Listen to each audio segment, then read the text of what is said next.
Hi, everybody. It's so good to be back doing this in real time, more or less. It's a Sunday afternoon, but I figure it's close enough to Monday. I'm too excited to wait to record my prayerful pause for Monday morning. So here I am on Sunday afternoon. How have you been?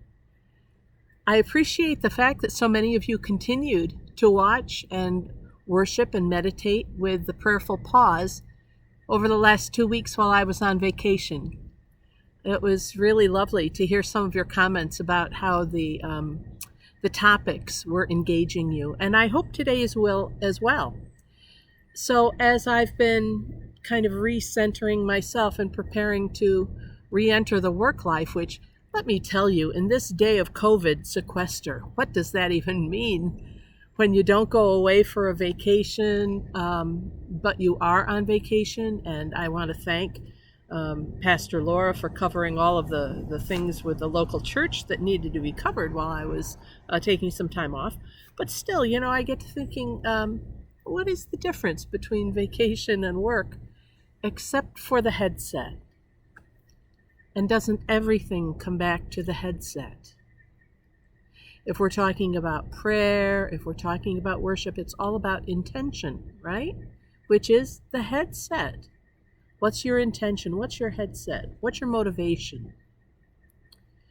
So imagine my surprise, not really surprise, when I think about God's fingerprints being all over everything that we do. Imagine my delight as I looked at the word for the day from Unity. I haven't quoted them in a long time or read them in a long time, but I continue to use them in part of my daily meditation.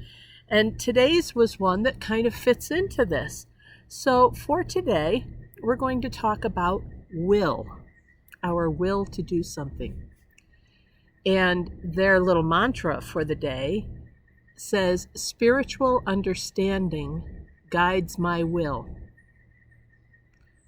Think about that. Spiritual understanding guides my will,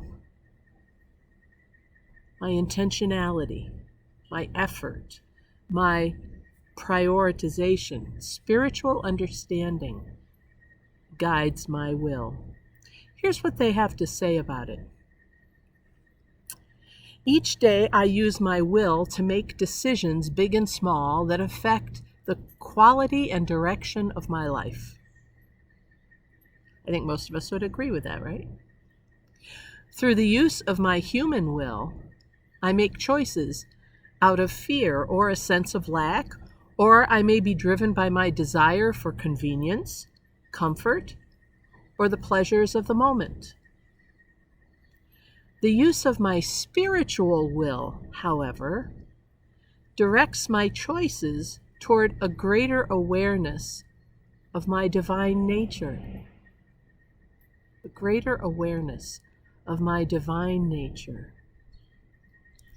As I grow spiritually, it says, I use my will to shine my Christ light even more brightly. I grow in willingness to co-create with God as I release my willfulness to do everything on my own. Let me read that again. I grow in willingness to co-create with God as I release my willfulness to do everything on my own.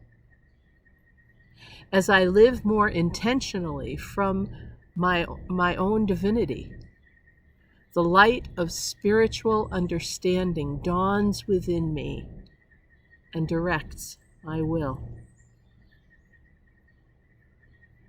And it quotes Joshua 1, verse 9. I hereby command you, be strong and courageous. Do not be frightened or dismayed, for the Lord your God is with you wherever you go.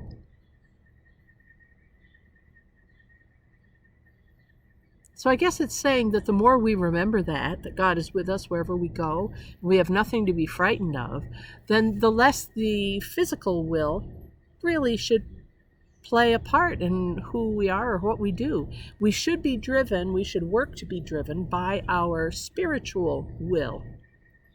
And the spiritual will should be that we become more like Christ every day, that we embody that sense of God's Spirit within us in everything that we do. I don't know about you, but sometimes I find that harder to do than others. Sometimes, I don't know if is it that I think I'm not worthy of God being inside me, although I guess I do feel that way. Do you? But it's hard for me to believe it. It's hard for me to believe that God would love me enough to want to be inside me too. Some of you know that I'm approaching a challenge, as my brother would call it, a challenge in my life. I need to have some surgery in a couple of weeks. And the outpouring of love and care and concern has blown me away. I put something up on Facebook, and within 24 hours there were something like 132 comments or something. And these are people wishing me well and saying they'll pray for me, and they're sending me light and love, and that means so much. And I am completely humbled by that. Some of them are people from high school who I've not seen in 50 years. Others have been close friends that we were very close in our 20s and then sort of lost track with each other, but have resumed that closeness. Some others were friends from college or from my 30s and 40s or from seminary or from certainly the church community and the greater Rochester community. It just has amazed me. And what has amazed me is that so many people care. I just don't stop to think about it enough to realize that it's always true. And I dare say that the same is true for you as well. And why is it that we don't think about that, or that it seems hard for some of us to embrace that fact? Well, I think it goes back to recognizing our spiritual nature and that God, the God spark, is inside of us. So what I am challenging us to do for today, and myself included, is to try to focus so much on believing and understanding and embracing the fact that God is inside us, so that when we accept that, it can change how we are in the outer world. It can change our intention. It can change our priorities. If we focus on God being inside of us, then spiritual understanding guides my will. What a thought. I hope that challenges you as much as it does me. I'm Pastor Deb Swift of South Presbyterian Church in Rochester, New York. You've been engaging with me in a prayerful pause with the pastor, time to set aside everything else that we're doing in order to recognize there's something greater than us. I hope it challenges us and causes us to grow. All right, that's it for now. Thank you for being here. I look forward to seeing you next time. If you want to see more prayerful pauses or even some worship services, please visit our YouTube channel, South Church Rochester. That's South Church Rochester on YouTube. And I guess that's it for now. God bless. Take care. Stay safe. Bye for now.